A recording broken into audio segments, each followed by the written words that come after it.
Green put him on his back. Thurston, right foot kick, down the ground, into the in goal almost. Hodgson cuts it off. Hodgson taken by Norton. He took him late. Marshall skips away. Marshall's still going.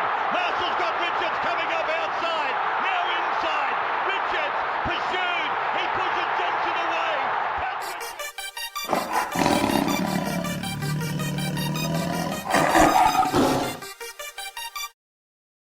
Good evening, everybody. It is Tuesday, the 8th of April, 2025, and you're back for another episode of the Tiger Town podcast with your hosts, Zach and Toby. Zach at this end, Toby at the other, brought to you as always by Best on Ground Digital. Best on Ground Digital, the digital marketing agency that looks after the little guy. They will not steer you wrong. bestongrounddigital.com. And, mate, from way up in the nosebleeds, we unfortunately saw in live terms, what happens when you come up against the Broncos and don't get the bounce of the ball? Yeah. Bounce the ball, blow off the whistle, kind of whatever you want to say there.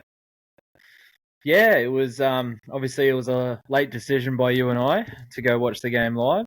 Ended up getting some, while we're in the nosebleeds, they were pretty bloody good seats. And this will be the only praise I ever give is there's not really a bad seat at Suncorp. So, we had some good view. Ended up being able to kind of go sit down on the outside area at halftime. So, wasn't too bad in terms of that. But the game itself, just wow. For anyone that hasn't gone back and watched that game, realistically, they probably should have only scored maybe 4 tries. Or maybe even 3. Because there was legitimate 3 or 4 tries that should not have been allowed. Yeah, there's 4 that I can recount, but that's all right. That can be one portion of what we talk about, I guess. We don't want to just harp on that and that alone. What did you make of the boys' performance up there?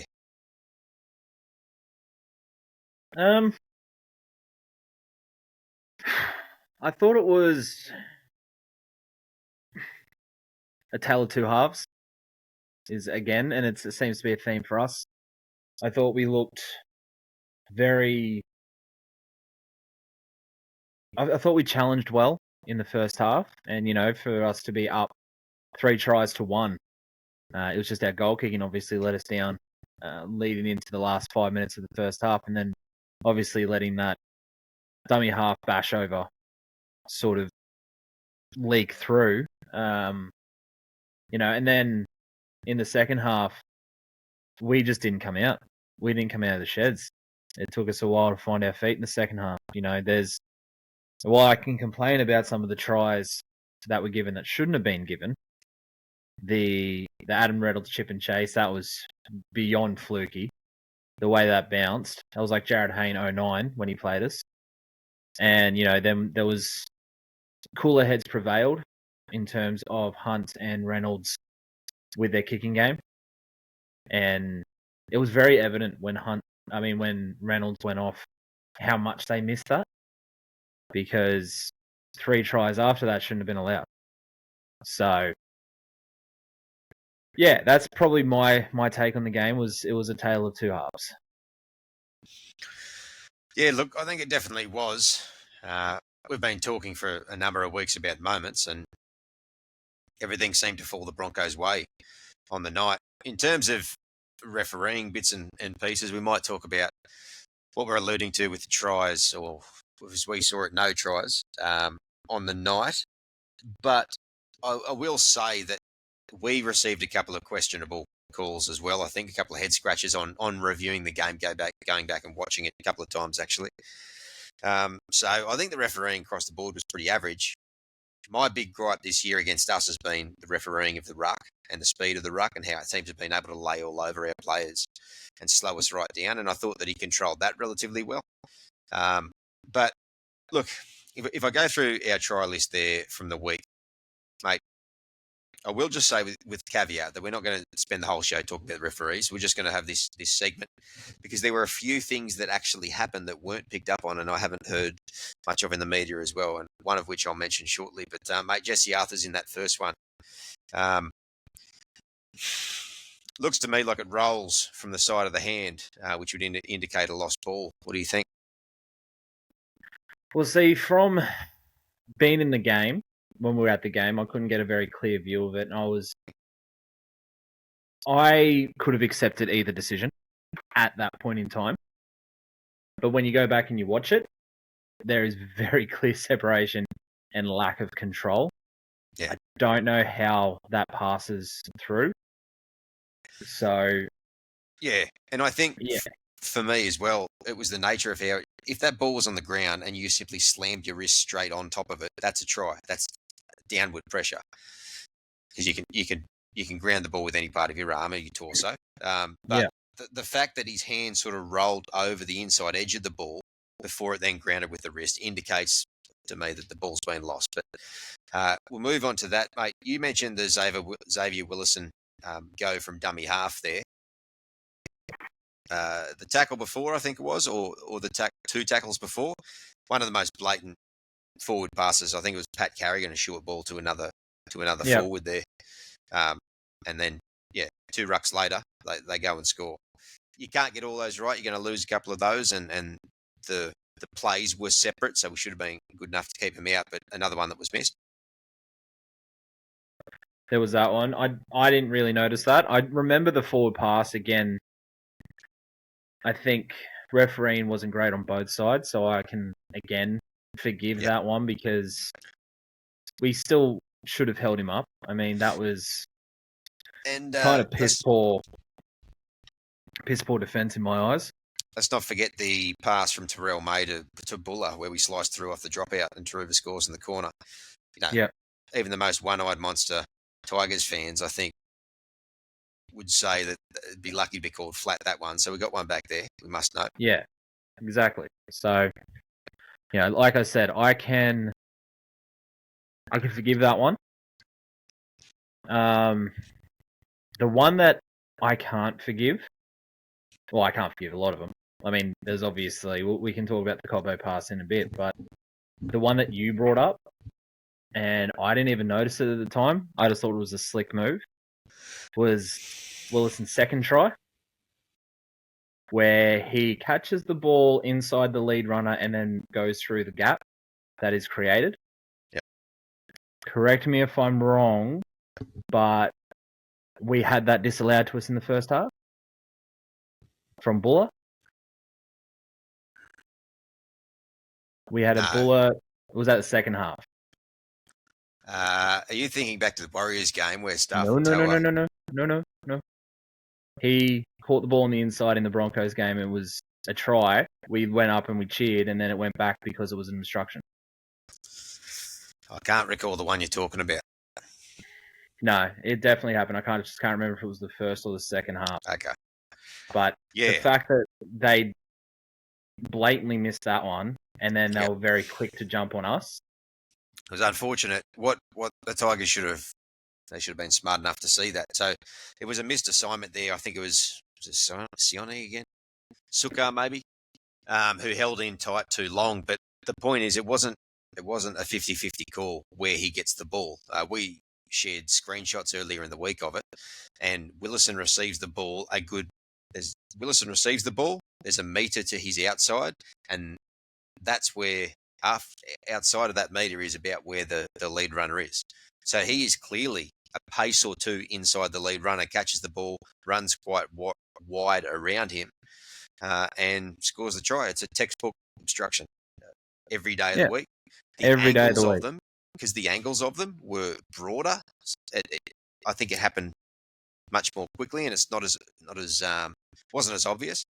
But I happened to just watch it in slow-mo because the reason I stumbled on it is I was watching it in slow-mo because I wanted to see whose mistake it was and where it happened. And I just noticed the ball was received inside and clearly so. So, again, that's another one that was missed, mate. And then there's the obvious one with the Cobbo to Walters pass. Yep. Like I said, we were in the nosebleeds. And when he passed that, I stood up and I screamed. And I wouldn't be surprised if the ref had heard me. Because he was right in line with that. Like, right in line.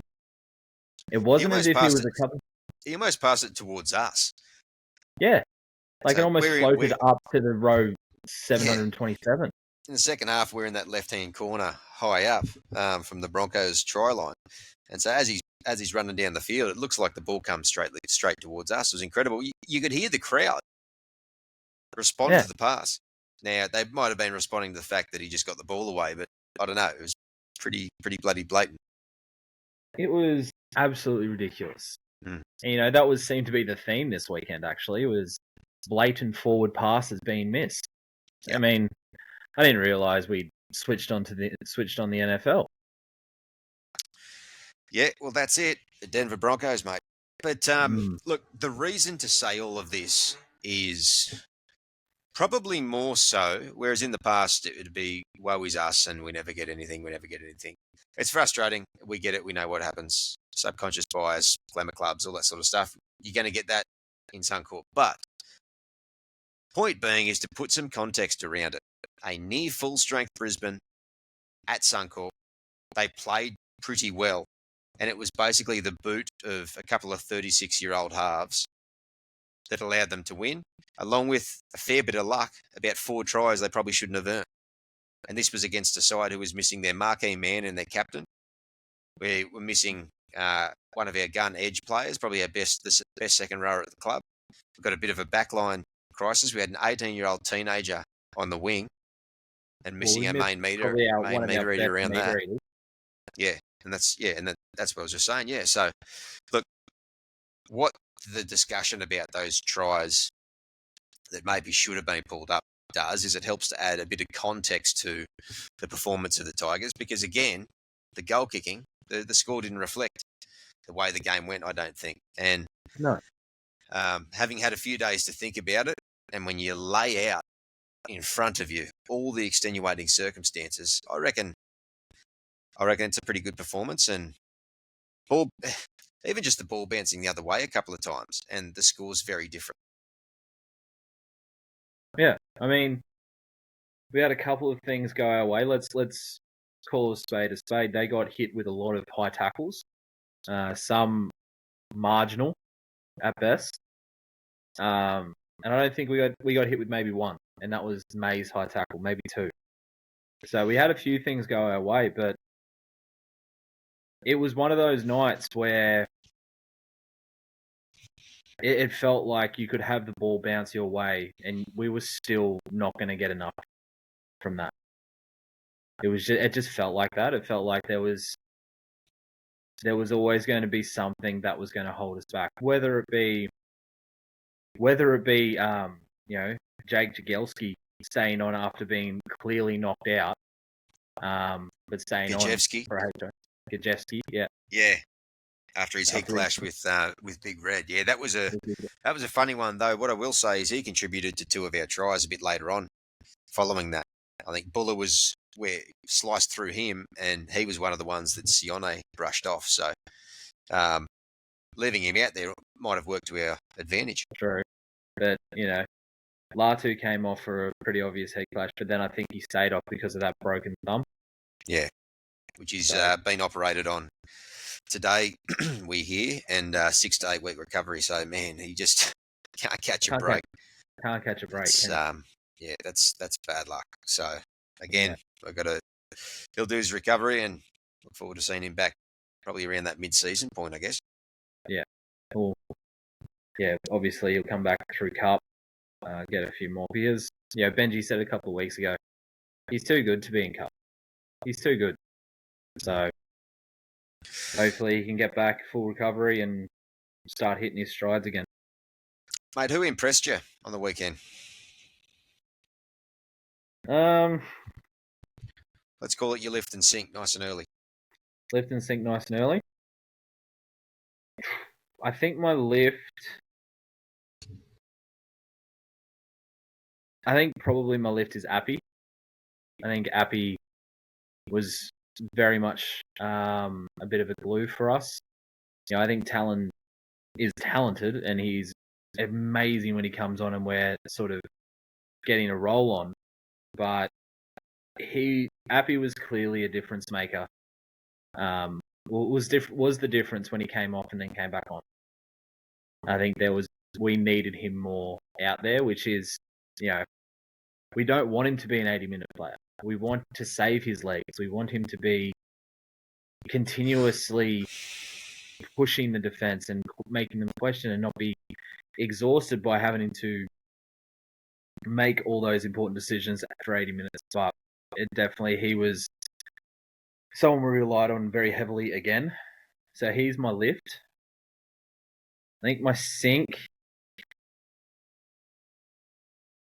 Yeah, I think Toa was my sink. Yes, he scored that very last minute try, but he was not great in defense. He was making a lot of wrong calls, a lot of wrong decisions. This was what worried us about him. His defensive decisions have always been one of his main weaknesses. And for a while there, especially not last year, the year before, the back end of 2023, it looked like he was turning the tide. It looked like he was quite strong, knew when to slide, knew when to jam, knew when to what man to read, knew not to rush, etc. But on Saturday, it felt like he slipped into a few poor habits. And so, yeah, that's why he's on my... Because I don't think a lot of us played bad. No. I think that it's hard to find a bad performance. No, but I think he was starting to revert to some bad habits, and that's the only reason he's in my sink. Okay. It's interesting. He was actually going to be my lift. Okay. Maybe I didn't watch as close as you did. And I think, notwithstanding anything that you said, though, because what you said is still true, but the reason that he's my lift this week, and I was tempted to make him my lift and my sink, which would have been a world first. The same player lifting and sinking. But anyway, the reason I wanted to mention him is 4 appearances, 4 tries, 3 try assists, 14 tackle breaks, 3 line breaks. He's tackling at over 90%, and his average running meters this year are 130. He's punching out incredible numbers at the moment, and he's doing the job of a centre. He's making line breaks. He's setting up his outside man, Taruva, who has 6 tries, mind you, on top of the 4 that Stafford's already scored. Line breaks, tries, and setting up his outside man. So he's doing his job. But I can't argue with what you're saying there, because he still has these moments in what seems like every single game where he just clocks off. He's not going a dummy half, or he's not where he needs to be, or something just happens. And maybe that's youth still, even though he's been around for a while. He's only 23, so maybe that is something that he still needs to grow out of. But it's, yeah. The reason he's my lift is I think that people zero in on Toa's deficiencies, myself notwithstanding. But I think looking at some of his upside, I think he's doing quite an admirable job, especially considering we've lost Olam, Hayden as our centres, and their availability this year sliding in. He might have been there anyway, but I think he's doing a lot of good at the same time, I guess, if that makes sense. No, it does. It does. And again, I'll reiterate, the only reason that he's in my sink is because, it was hard to pinpoint a bad performance. Yes, Broncos put 48 on us, but at the end of the day, it was 6 tries to 5. Yeah, 7 tries to 5 maybe. They didn't outscore us by that much. It was just our kicking was poor. Yeah. And it should have been more. We were both pretty adamant. How the hell was Royce's try not a try? Huh. That happens every single week in at least 1 or 2 games. At least. Not only that, he was falling to the ground as Fanua placed a hand on his back while standing up. He wasn't leaning over, pressuring, pushing down. Royce was in the process of falling to the ground. and he was half the thickness of a ball away from the turf. And then the ball just went down to the turf with Fanua's hand resting on his back. That, mate, that is, in terms of looking for ways to take tries off teams, I can't believe there's not more outrage about that. I can't believe the Tigers themselves weren't outraged at the time. Still too passive for my liking. They should have been blowing up about that, and that swings things back as well. You're like, do we get them if that try is given? Well, still probably not. But you add all these things up, and it makes a big difference when we're talking about putting it in context. Well, you think about it. Was that was before the Cobbo forward pass? I'm pretty certain. I don't know. I think so. I think was the Walters try the last one, or was the second last one? Yeah, I think the Walters try was the last one. Second last, Shibasaki scored. Oh yeah, that's when he fumbled over the other line. But I'm pretty certain that was before either of those two. I could be wrong on that. But in saying that, if we go over there, does that try happen? Do they get that breakaway? Or do we start swinging back momentum? A lot of these things are, if, buts, and coconuts. But, when you really think about the big picture of the things, we talk about moments. And we talk about moments that we can control. Yeah. But there's moments, obviously, that are outside of our control that play such a huge part. We were speaking about this last year, and probably the year before, and probably the year before that. How these poor decisions that go against us, yes, they might not be the ones that affect the outcome of the game, but they swing momentum, or they halt momentum. Oh, and momentum is such a big fucking thing. Yeah, and the state of the refereeing at the moment is a shambles. No one's happy with anything, and they're doing new crackdowns, and then the early games in the week are harsh, and then the later games are soft, and then it's in between, and this is still a sin bin. And who was it? Tyron Wishart nearly got his head knocked off his shoulders, and that wasn't a sin bin. Some of them were pretty wild. What I will say is I think everybody was in agreement that the Brendan Piakura one on Terrell May, and I hope Brendan Piakura is feeling better too, because he had a bad knockout himself. But the one that on May where he rocks him back, that was worthy. That was a sin bin, so that was a fair one. But at the same time, in that game, and I said it before, the ref has been very nitpicky with the Broncos in terms of high shots. And some of them, like, my God, I'd be sitting there going, like, what more can you do? Like, And there was one on Royce, I remember as well. I think Carrigan copped one, and they were exactly the same as the Seafarth one last week, where the player is almost in a catching position, ready to catch, and the ball carrier falls about a foot or a half a foot into where the shoulder of the person catching, the second defender, the front defender, is standing. They're basically stationary. I think it happened to Royce and Carrigan over the weekend in that game, and probably others as well. And that's just like, at the end of the day, it's common sense.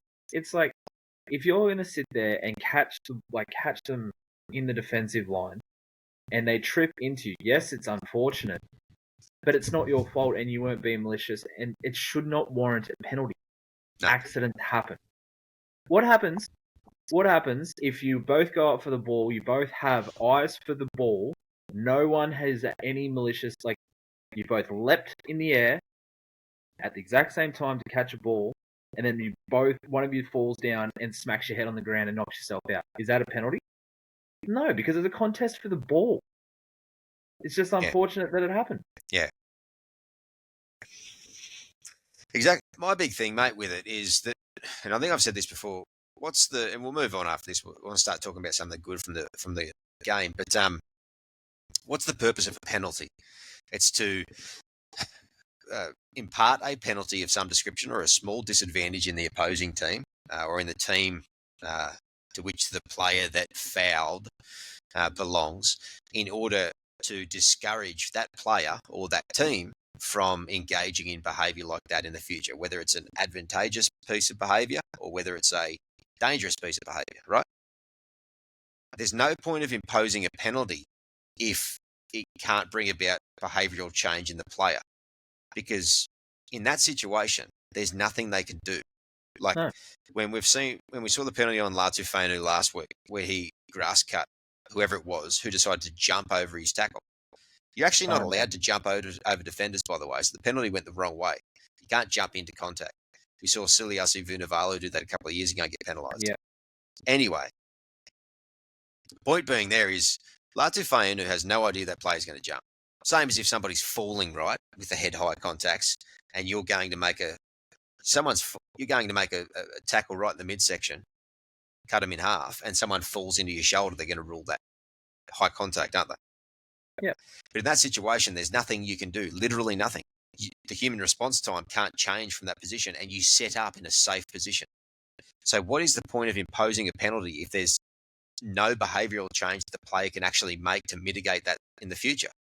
It's just punishment for the sake of something that they weren't in control of. Do you understand what I'm saying? Like, it's completely I understand arbitrary. exactly. Yeah, I understand exactly. It's like, it's for me, it doesn't make any sense. I mean, they talk about crackdown and making the game safer and everything like that. But what you're going to do is you're going to turn it into a spectacle. It's not going to be something that, for God's sakes, it's a contact sport. Mm. We're not playing touch footy. We're not playing basketball. We're not playing soccer. It's a contact sport. If you can't do it, don't play it. The end result. Dead set. Some of the contacts that happen in AFL are way wilder. Yeah. You can hit people off the ball, and they let a lot go. So if the AFL have figured out a way, whether through its ironclad waiver system or whatever it is, figured out a way to still allow people to smoke you off the ball and it'd be play on. The NRL's got to figure it out. Like, there's a buyer beware when it comes to this line of work, and this is just talking about incidental or accidental contact. And I think they need to start looking. I was thinking about this the other day, and I didn't flesh it out, so allow me to flesh it out briefly now. Categorize the type of contact. So if it's unavoidable high contact, then there's no penalty. So you could actually deem high contact has taken place, but it's unavoidable high contact. As in, there's nothing the player could have done. Pretty easily interpretable, I would say. Then you could say you could have avoidable non-high contact, as in a player has come in with their shoulder too high, but there's no malicious intent, and then you can move into reckless, careless, or whatever they've currently got. So then none of those things are charges, but on the field, if it's deemed to be by the referee or whoever looks at it unavoidable, as in it goes up to the ref and the replay when they normally come back with the on report and it's 10 in the bin, or you need to have a closer look at this. And it comes back and the man in the box briefly says that's unavoidable high contact in their opinion, so it's play on. So they tend to the player, they accept that, they've made a decision. Surely that can't be something that puts the NRL at risk in any way. Yeah. Well, I mean, think about it this way. You've got somebody running at you in the defensive line. Somebody comes from the side, takes out the legs. So they're falling head first towards you. Yep. They've cracked you, their head is cracked straight into your knee. Obviously, a hell of a lot worse than if it was your arm. Because that can actually both can do some serious damage, but we know a knee can do a lot more. That there is a pure accident. It's not penalised at all. But yet, if your hand is in front of the knee, for whatever reason it might be, it might just be a reflex, but your hand is in front of your knee, they're likely going to deem that a high tackle. Yeah. And how does that make any sense? I changed my original thinking on this when they started saying the onus is entirely on the defender. And I was like, okay, I'll cop that. That makes sense. The onus is on the defender to make sure that they don't commit to too dangerous of a tackle that puts the ball carrier at risk. As in, you can only tackle hard enough or with enough intent to which you can ensure you won't hurt the person you're doing it. If you can't ensure you won't hurt them when you go in for a big hit without looking for the last half a second, you turn and go. If you can't ensure you won't hurt them, then the onus is on you. So I can accept that. But like I was saying, if the onus is on that person, and they've done everything they possibly can, there is no purpose to penalising them because they have already done the best possible in that situation. So, Yep. what is the penalty actually for? And that's the crux of what I'm trying to say. A penalty is supposed to serve a purpose. It's supposed to be a discouragement for the team to commit that offence. Yeah, If there's and that's nothing, it. if they have no control over it, how can you dissuade it? Which means it makes it moot, right? Yep. Silly. No, Anyway, I 100% agree with you. And we've gone on a bit of a tangent here, focus on this, but at the same time, it's quite an important topic at the moment because I think it's fair to say over the weekend that was a farce over the whole round, not just our game, over the whole round. There was people that were penalised for ridiculous shots. There was one penalty that said, yes, you hit him high, but it came off the ball first. So you went to tackle the ball, and then sweat or some of that's come up, and you've accidentally clocked it, like nipped him on the chin. What are you supposed to do there? You're doing everything you can possible because again, it's a physical sport, and you've got 120 kilo blokes running at each other who are beyond fit. There's going to be collisions and there's going to be things happen. But if you, again, like you said, if you have taken responsibility and you've taken the onus and you have done the safe way of tackling, wrapping the ball up, trying to put a shot on the ball to dislodge it, and then also making contact low. So you're not making contact above the chest. You're making contact below the chest, which is going to minimise the risk factors of any shots to the head. And then if it, by some miracle, slips up and actually clops him in the chin, it's an accident, yes, but that's all it is. Sit there and Yeah, it's hard. Like I'm happy to give them some rope with it, but there's got to be a certain point. Anyway, we'll keep moving on, mate. Let's get to a few positives. Who and what did you like out of the game? Give me a couple of names and a sentence each. Did we already do lift and sink, or is this different?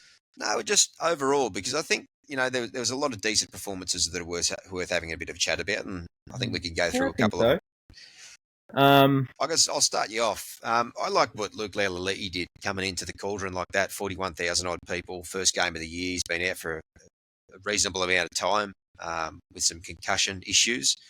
So to come in there and catch just about every ball, take just about every chance. He had that tough one earlier, but I think they'd ruled that forward pass anyway. He also had a couple of bad decisions in defence. He did, that yeah. That just comes from you.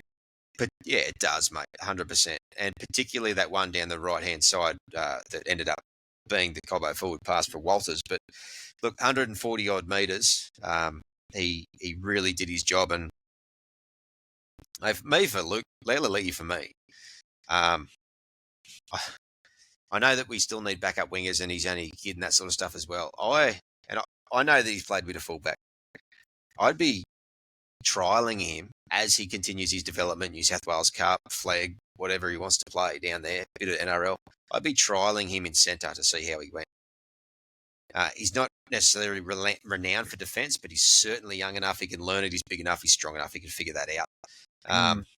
Just the reason being is I think he's got a terrific skill set, and I think he could play a role in and around the centres, possibly moving forward.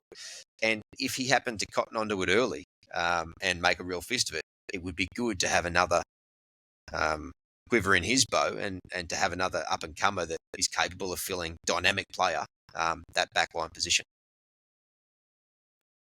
Yeah, I think there's a lot of upside to Luke. I think there's definitely, he has a long way to go, but at the same time, he's 19. I don't even think he's 19 yet. He's 18. Yeah, he's not even 19 yet. So I think he has tremendous potential. I wouldn't be against it. I think it's very clear they're moving Mason back to the halves. I think potentially he can still be that backup fullback, but I'd even start putting Luke there. Because I think, like you said, he played a fair bit of that and his hands are silky smooth. He puts his body on the line in defence. He would be an extremely serviceable backup to to Buller if anything were to happen. So and that's my thought. But for me, week in and week out this year has just been Birdie. You know, he's played centre, he's played second row, he's been coming off the bench. He's just done what's been needed of him. And I don't think he's missed a step. I think he has done everything we've asked of him and then some. For me, he's very close to going to the buy of the year at this very, very short time. Very small sample size. And you know what it is with Jack as well, is that it won't show up on his stats sheet. Won't show up in his Supercoach numbers. But he's just everywhere.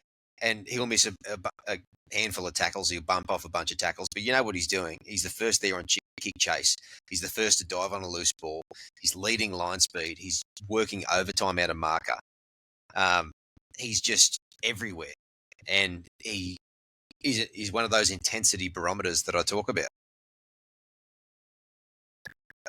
Well, I mean, that's, if you remember correctly, that was half the reason I wanted to sign him. Because I remember vividly when we were talking about him not being happy at the Dragons, and there was word he did a tour of the facilities, and you're like, would you sign him? I said, I 100% would, based off this one effort play I saw in the Dragons game. And that's what he's brought every single time that he put on a Tigers jersey. Just effort on effort on effort. And again, it is contagious. And the last 2 weeks, I think it's fair to say, we've lost a little bit of that spark off the bench. I think that's fair to say. Yeah. I think Royce didn't really have that big of an impact when he came on. I think he was better this week. I thought he was quiet against the Warriors. I think not having Sam Weller there too, because I think that he provides that. We always talk about his cleanup work. He plays high intensity. He doesn't always inject himself as often as he should, maybe, and he's starting to learn that. But he sort of has that in the team while he's there, and then you get the likes of TDS, Bird and Royce come on in a perfect world with the game going your way, and they can continue it on, you know? Yeah. I think that's a big thing we're missing, is that intensity. But yeah, he's one of my ones. I think the other one that I think has been, and I've mentioned him quite a number of times, but for me, he's going strength to strength, is Dewey. I think he was very strong in defense. I think he marked up on Shibasaki, didn't he? No. Yeah. No, he marked up on Stags. Mm. Well, whoever it was, it must have been Stags, because obviously we know the upper body strength that Stags has. Bumped him off, but within seconds he had him around the legs. So yes, he bumped him off and he got that very cool, I'm super strong sort of shove. But as soon as he hit the ground, he rolled over and wrapped him up around the legs. He just seems to be showing so much more determination than he did last year. Yeah.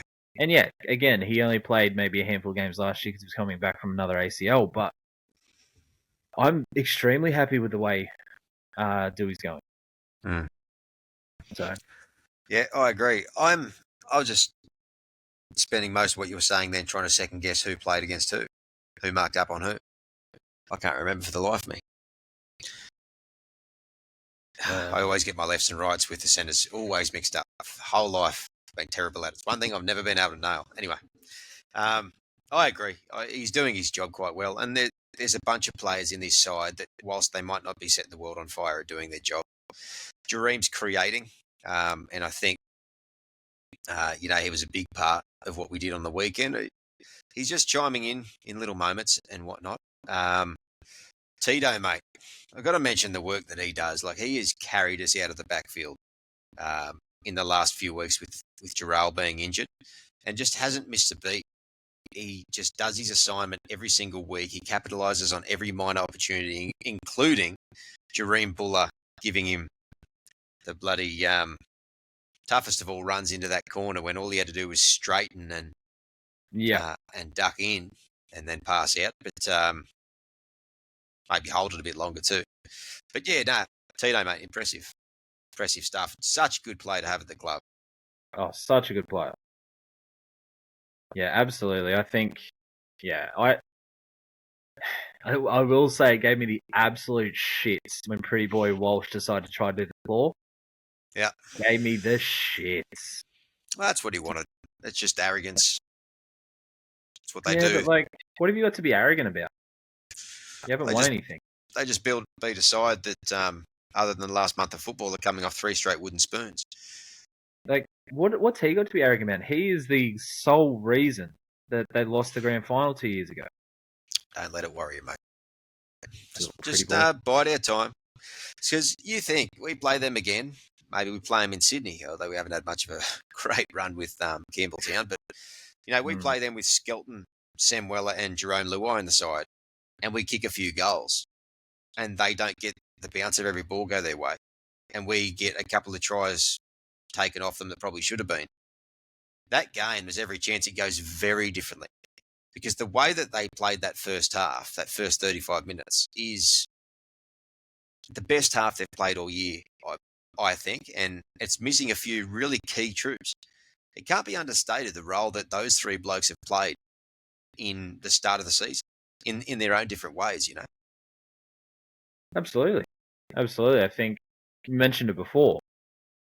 Skelton's meter eaterage is so impactful. So impactful. I think it was either against the Warriors or the Eels. And just his hunger for carries. But like he'll take multiple runs per set, multiple times a game. But it's also off the kickoff.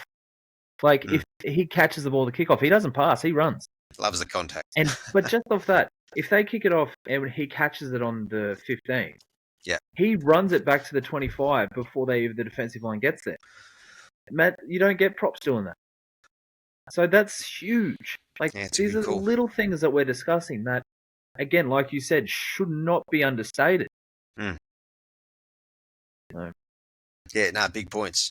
Big points. Anything else, mate, you want to talk about the Broncos? Rather than do the full run through one by one, we sort of picked apart what we liked. I think Sione played well in limited minutes. I still think that defensively he needs work, but he's starting to warm to his task. Deceptively strong, footwork that try on point. Yeah. And, you're not going to do those very often, but it's the lead-up work to that stuff. Both he and Pole, I've been saying for a long time, you'll back me on this, that those two just look like they're building for those types of tries. And they've each had one in the last couple of weeks. The footwork at the line and make their way over. And it's bloody powerful to nab a try or two like that every now and again. Oh, bloody oath. Like you said, it'll keep the defensive line guessing. 100%. Is he going to pass? Is he going to jink? Is he going to run forward? What's he going to do? And that half a second can just be the difference maker. Depending the style we want to play, I really like the thoughts of Sione, moving forward at lock. If we can spend a long time building to that process, he becomes a genuine threat. The only issue being, obviously, that we've been talking about fitting Latu in, and that would be an option too. But I like the idea of Sione playing in the middle as that link man, because he is that running threat as well, genuine running threat. And he's powerful. I get the sense he's one of those dudes that is deceptively strong, almost like a Galvin in a way. Galvin doesn't have any right to palm anyone off. No. Built like a barbell, mate. Yeah, absolutely. But definitely can't break him like a barbell. No, exactly. Very good. All right. Nothing else from the Broncos game. Just another instance again that I just felt that, I don't know if robbed is the right word. I don't feel like that. Just but flattening. No, not even that. More so like, yeah, I don't even know how to put it into words. It's just more like another game where the outcome was out of our control. Yeah, exactly. And a big point on that, I'm glad you said that, is we need to, and you and I collectively, we need to be able to move past those sorts of games too. When we can acknowledge, look, that didn't go our way. We're so starved for success. We're starved for that feeling over so many years. So we just want it really badly. But if these things are out of our control, if there's anything we know about rugby league, it does, the bounce of the ball does eventually come your way, even though it doesn't seem like it for us at times. But we've got to put ourselves in a position to get the bounce of the ball when it does. So hopefully, look, we get better at moving past those, and the wins are just around the corner. Fingers crossed, mate. Now, we're just about to jump into your segment in a moment, but I'm just going to go through first and remind the listeners of our giveaway. It's been going for a few weeks now, para to para. It's the 2025 Black Edition brand new West Tigers jersey giveaway. It was a little thank you to everybody for our 100th, getting through 100 episodes, which was exciting for us and beyond what we ever thought we were going to do. Long story short, like, share, or tag a friend in any of our stuff we do on socials. Share the show. Get in, write a comment or whatnot on YouTube, Spotify. You can do it on all those platforms as well. And that gets you an entry. So do multiple of those, multiple entries over multiple weeks. We've got a big list of people there in the draw, and we're counting down, mate. We're a couple of weeks away. Easter Monday, either Easter Monday itself or in the show following, we'll be drawing that.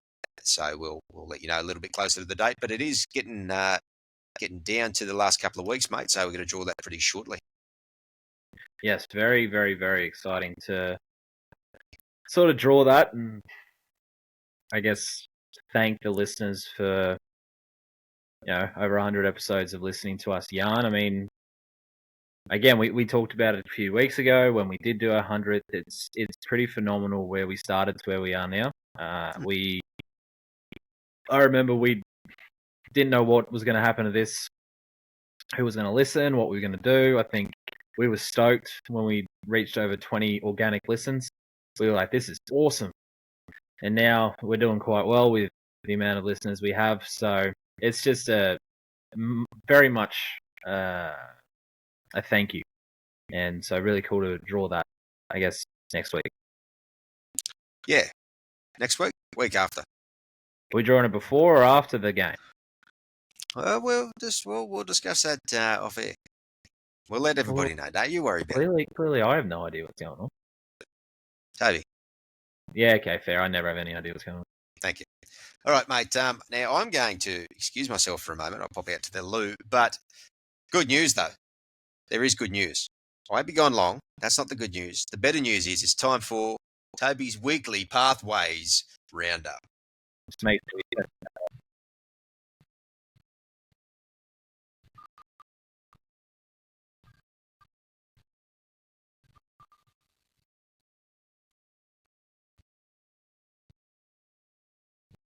thank you, kind sir. Thank you, kind sir. All right, so as always, we'll start off with New South Wales Cup.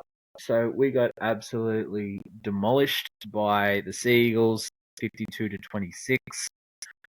A couple of old Tigers put a bit of a knife to us, with Navram Willett scoring a try, and then obviously Brendan Wakeham kicking 8 from 9. Yeah, not exactly what we wanted to see happen, but when you have such a great lineup that we have in terms of having to put Alex Lobb on the wing, these things do happen. And we'll move on to, I guess, the youth now. So I believe this will put us out of contention now of the finals, because we got thrashed again. Not thrashed. We got beat 48-30. The Magpies did in the SG Ball Cup. When we look at the Tigers, this is where we got thrashed in the SG Ball Cup, 54-6 to the Steelers. But these do put us in the semi-finals contentions when we talk about the Tarsha Gale Cup, who ended up going out and beating the Sharks at 16-14. So well done, you beauties. And then we move on to Harold Matts. The youngins beat the youngin Magpies, beat the Bears 26-20, where the Tigers went down in the Harold Matts to the Steelers 32-10. And then to finish it off, we were already doing quite well with the Lisa Viola Cup, but we did go down to the Sharks 18-14. What did I miss? Did you crash the stream or what? Oh, absolutely crashed it. Yeah, it's done. We'll have to re-record. We'll have to re-record the whole thing again. Oh, good. Thank goodness. There's a few things. There's a few notes I want to pass on to you about a couple of things you said. Nah, Just I was mentioning that obviously Oh, you were kidding. SG Play on.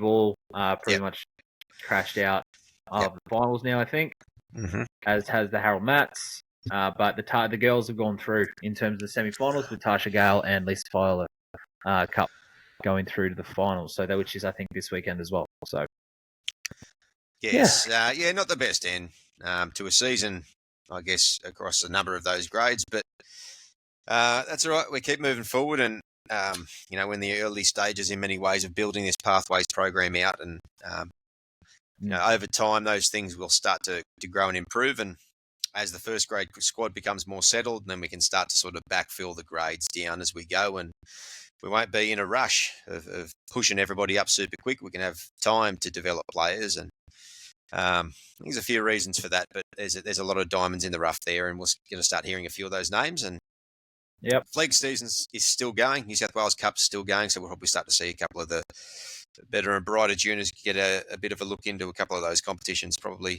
in the weeks to come as well. Absolutely. Speaking of that, I did not talk about the Jersey flag.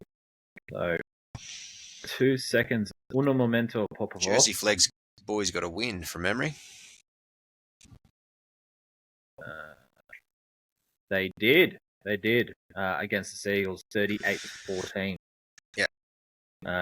Iverson Matai went over for a try, and that try was a bit of a belter actually. Half field, made a break and fended away a couple and did it all himself. So quite impressive. Yes. So, and then obviously somebody that I'm not keeping a close eye. Let's call a spade. But I really enjoyed what I saw of him in the trials in Sakuru. Got over for a 4-pointer. I'd like to see him a little bit more, I guess, in terms of his development to see how he goes. Because again, like I said, in the first trial, I thought he was immense. I thought he was phenomenal. And I think he can definitely be somebody that we can start to build. So. Yeah, for sure. But I think it's defence with Solo and being so versatile. I think being a big lad as he grows into it, he's going to slow down a bit. He's got to probably push himself into the forwards a little bit and maybe give up on the outside back pursuit. Yeah, but it's just going off a lot of good judges that have seen up close of his play have said. But anyway, mate, we're going to move on to talk about Newcastle this week. So Sunday, 4:05 p.m. Thank goodness daylight saving debacle is over. We're all on the same time now, which is good. Up there at McDonald Jones Stadium, surprisingly in my eyes, and we'll get to talking about why in a moment. The Knights are relatively short. They're at $1.62. Tigers sitting at $2.31 at the moment, which I don't say this very often, but the Tigers seem good value at the moment, touch wood. But anyway, we line up like this, couple of big ends, which will be pleasing to the ears, I'm sure. Jerome Buller is fullback. Sania Taruva and Jarrell Skelton are the wings, with Skelton returning for 2 weeks off with that hamstring. We've got Dewey and Toa as the centres. Lockie Galvin is the 6. Luai returns from that suspension to replace the injured Latu. Obviously, Terrell May and Pole are the starting props, with Carousel hooking the scrum. Samuela Fainu, a big in there on the edge, returns in second row with Seafarth and Twal locking the scrum. We've then got Talon, Royce Hunt, Jack Bird and Sione Fainu in a very familiar-looking bench.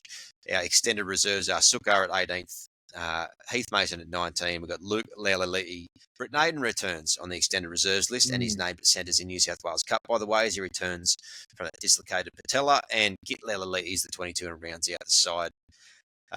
Mate, with the exception of Latu finding a spot somewhere, which we haven't yet worked out how we would do that, this is probably as close to a full strength side, I guess, as we can name. I'd say so, yeah. Absolutely. I think probably for me, based on the early form in the trials, probably the other one that I think warrants his name in contention to ensure that it's full strength side is Naden. I think for me, either Tola or even Dewey, I used one bad game from him coming to the side, because There's no chance in hell. One bad game or touch wood, I don't want either of them to be injured because I still think they're quality. Or we fair to say that our wingers are our wingers. We're not looking for anyone new. But I think that I said last week that for me, if his form continues the way it is, and it's clear that it's pretty solid at the moment, Dewey is one of my centers. I think for me, it's Toa who has the question mark a little bit, not huge. Like I'm not going to sit there and say his positions on the line after that game. I just think that out of the two of them, if anyone is going to drop, it's like drop his form. The Naden's come into the side. It looks more likely that it's Toa. So that's my only thing that could be added to this side to make it full strength. Okay. So yeah, and I guess having Brent Naden back as an option is quite a pleasing thing as well. Obviously, without Olam there, we were relying on Fa'atape there for a little bit, and we were quite skinny there through the outside back. So to have him as a genuine option or backup or possibly to push through would be a good thing as well. Look, having Luai back, I think is going to be enormous. It's going to take some of the load back off Appy's shoulders. Some of the load back off Appy's shoulders. Sorry, allow Jerome to be back organising around in attack and defence, moving those chess pieces around. I think it'll settle Galvin down a little bit. Allow him to take a backseat, particularly with the kicking game, which he took over quite a bit last week. So Sam Weller is huge. I constantly bang on about all that he does off the ball and how well he locks up that edge. He has the right balance with aggression and conservatism on his edge and does quite a good job. And just the connections, like these guys, I'm sure would have trained very similarly to this over the off season, and they've only got the chance to play one game together, complete. And I don't even think that game was finished anyway because Sam Weller dropped out at certain points or whatnot. So yeah, it's been a bit of a unsettled start for this side, but every game they play together, I think they're going to get better at that. And yeah, exciting. Like outside the individuals, I'm just keen to see them back and see them continue to learn how to play as a unit, and hopefully it's another step in the right direction in what I think is a dangerous game against Newcastle. But look, they're a bit decimated. I'll go through a couple of their changes in a moment. But I know, what are your thoughts on Newcastle themselves this weekend? On paper and form guide, we look good, but you might not have said that 2 or 3 weeks ago. No, but also any team that has Kalen Ponga in it is always, you just don't know. You just don't know. Yeah. Because he in round one he was a difference maker. If they didn't have Kalen Ponga, they would have had nothing. Yeah. So I think that yes, they've lost. They've been a bit decimated. They've lost one of their starting front rowers in Saifidi. Yeah. Obviously, Schiller off with a HIA. I was under Adam Elliott's out. Cogger's out with surgery on his dislocated finger. Jack Hetherington has hurt a shoulder. Yep. So they've lost 3 of their middles. Adam Elliott's been their starting lock from memory. Frizzell's there now this week. So Kyle McCarthy on the wing, don't know much about him. Fletcher Sharp's been up and down, but he always looks dangerous, that type of player against us, which is a worry. Phoenix Crosland at halfback, the type of player who is likely to have an absolute blinder against us. You got Brody Jones at prop, Leo Thompson at prop, Thomas Cant, second row. Dylan Lucas is still out with a hamstring. Obviously, they get Kai Pearce-Paul back. They then got Frizzell at lock. They got Matthew Arthur, Tyrone Thompson, Jamie McEwen, Matt Croker. So they're pretty decimated in a lot of ways, mate. But like I said, with Ponga at the back, anything's possible. Yeah, and God, you got to think too. Like they've shifted Crossland from hooker, where he's been quite solid. I mean, played for the Kiwis at hooker too, so he's no slouch there. But they've moved him from hooker to halfback instead of bringing in Jackson Hastings. Yeah, they're off Hastings. Hastings is in the extended reserves list. Well, he was. He is.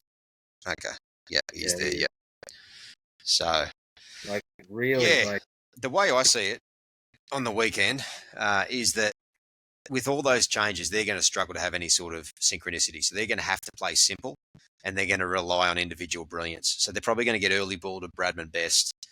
They're probably going to rely on Ponga quite a bit, and Newcastle are notorious at home of coming out strong. So they're probably going to try to play with high energy early and get on top early. So I think if we can just stick to our structures and play it safe, I think that they're not going to have much of a plan B. And so the way we played against Parramatta and the Dolphins and the Warriors about sticking in the game and coming back strong, I think that we have too much firepower for them. What do you think? it's again, like you said, it's a worry game for me. Mm. It's one of those typical games where on paper, and you put all of those pieces together, we should have just too much power for them. We should have too much, strike power for them. We should be able to find those cracks and take advantage of them. And the reason I emphasize the should is because we never do. Ever do. Nah, every time there is things like this that, seemingly go our way, we bomb it. Mm. I think for me, this game is going to be one of those ones. Have we actually turned a corner? Mentally. Mm. Have we mentally turned a corner? Will we show up and put a sword to them? Because if we do, it is fair to say that the new era has begun. So, and everyone's like, oh, but it was a decimated Knights outfit, you should have beaten them, rah, rah, rah. I'm like, yeah, we should have. But for the last 3 years, we haven't been. Oh, longer than that. Yeah, well, there you go. Than that, yeah. And coming up against sides that are, missing players, we often find a way to bottle it. I don't have any reason to believe that we won't bottle it again, except for what we're seeing and what you're alluding to with this new era, new team. We're seeing a different mentality. Add to that the fact that Jerome Luai wasn't there last week. I think so early in the campaign, he'll be absolutely stinging. And I don't think he will let himself or the side be complacent in any way, shape or form. And I think he's going to want to come in and go for the jugular against a side that he can see might have some weaknesses. I reckon that week suspension as captain too, inside the first month when we were just starting to get up and rolling, is something that will probably eat at him a fair bit. Add to that our ends that seem as though, at least thus far, they don't have the Tigers curse, as in they just play top shelf football every time they run out. Skelton, Fainu, Terrell May. I expect a more consistent, stronger performance than we would see or would have seen from Tigers teams in the past in these types of games. I hope so. I really, really, really hope so, because I just need to see that, because yes, we won 2 games and we came from behind to beat the Dolphins, and we were strong in that game, but we should have put one over the Warriors. Yeah. And last week, again, like you said, we just got to wash over that one. But for me, this is the game. I'm not even going to say make or break, because it's not make or break. It's round 6, round 5. But for me, round 6. Jesus, is it round 6 already? Mm. Holy shit. For me, it is the telltale sign for me. So, God, I hope so. Mm. Yeah, me too. All right, time for scoreline and bold prediction. What do you got? For me, I've got us winning, and I've got us winning 30-6. That's pretty similar to what I was thinking. Oh, I don't really? think we're going to pile on the points, but I think we're going to win it with our defence as much as we might think the other way around. I reckon they could possibly even score first and go 4-0, and then we'll score 32 unanswered points. I think we'll win 32-4. Didn't you just say before not so much scoring the points, and then you put more points on than what I said? I can't remember specifically what I said. I might have just said some complete You did. babble. You said something along the lines of what I said wasn't what I was thinking wasn't too dissimilar from you, but not so much scoring the points. I'm like, you said more than I said. No. I was starting to talk about the Tigers and doing The damage. defense. Yeah, and their defense winning them the game, not so much scoring okay. shitloads That of points just winning sounded funny. them the game. Yeah. Yes. So I think provided we can stay switched on, I worry about an instance like happened with Willison on the weekend. I worry that Jaden Brayley will dummy and dive over and get a cheeky one. I worry that someone will just miss their assignment in the middle and Frizzell will barge over and they'll get a couple of cheap ones. I think if we can eradicate that, I don't think they can break us down structurally. The only other concern will be offloads and broken field, and that's where Kaipi's ball needs to be wrapped up. And you need to make sure you kick high and contest on Ponga, so he can't get time and space. And I think that gets the job done. I think it gets the job done. I think we did that well too. We have to be switched on. I agree. I think we did that well to Walsh. We did that well to Walsh. Yeah, that's what I was going to say. Sorry to cut you off. We did that well to Walsh in terms of put the ball high, make sure that it was a contested to limit the amount of time he has to work up towards the defensive line. Yeah, and I'd be doing what they did to Cobbo to Marju as well. And just, lots of balls in the air or turning Marju around a lot, make him turn and chase, make him turn and chase, make him turn and chase. Because if they don't have Marju out of the backfield because he's too stuffed because we've been working him overtime, Galvin on that grubber, turn him around. That's going to limit some of their drive out of the backfield too. There's a number of ways you can get them, but I think in these types of situations, it's these little lapses that are costing us. It's the Sukkar not getting quite up off the line, overly committing on the inside. It's last week's Sioni's couple of little slip-ups playing out of position. It's these little bits and pieces that we can't clock off for. And so, if we can get that right, that will be a sign, I think, that the club has turned a corner, which is eliminating those small little moments that we're losing at the moment that is costing us games. We're in every game so far, like in it up to our eyelids, but we're just losing these little moments. And if we can get on top of them, we'll go a long way to starting to get a few more in the win column, which I think there's a few on the way, to be honest. God, I hope so. We need it, don't we? Yeah, look, it's just been the last 2 weeks have been deflating. Who are we kidding? They're just deflating. They are, mate, but we're playing the long game, and it's easy to forget that we're a month effectively into this rebuild. I know. Jerome Luai just got here, so I know we want wins, but to be honest, I think the side's playing better than I thought they would be at this stage. I think the results are the same as maybe what I expected, but they're playing better, and I've got more confidence in them than I thought I would have after a month of football. Maybe that's a better way to explain. Yeah, I think that's fair. I don't feel on the edge of my seat if we're ahead. We're like, nah, we're going to bomb this. Nah, we're going to bomb this. I don't feel as intensely as I used to. So, yes, we're trying to be patient. Mate, anything else you want to add before we jump into the PSAs and wrap the show up? And sail off into the sunset, as you like to say? No. Yeah. All right. Here we go. So you can find us on Facebook, YouTube, Spotify, Apple, and Instagram. Yeah, follow us. You always forget one. I always forget. Not always. I've been on a good run for a little while. So you can find us on those platforms. Share, and tag a mate for an entry into our black 2025 jersey giveaway. Still a couple of weeks left for that before we draw it out. Excited to give that one away. I want to see a photo up with it. Tagged us as well. All West Tigers media is good media in our eyes. Get over and support anything West Tigers. Tell them who sent you, the humble guys from the West from the Tiger Town podcast. Well, I stuffed that up so many times.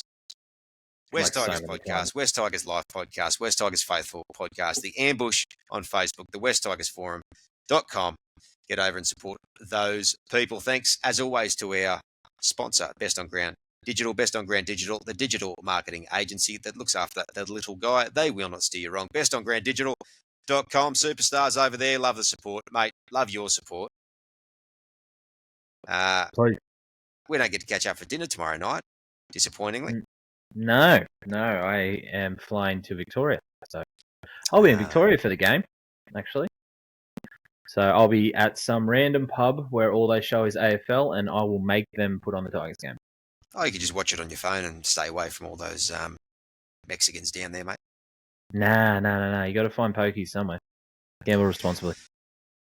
Fair enough. All right. Well, what better note to say? Nothing left to say other than go the mighty West Tigers. Up the Tigers.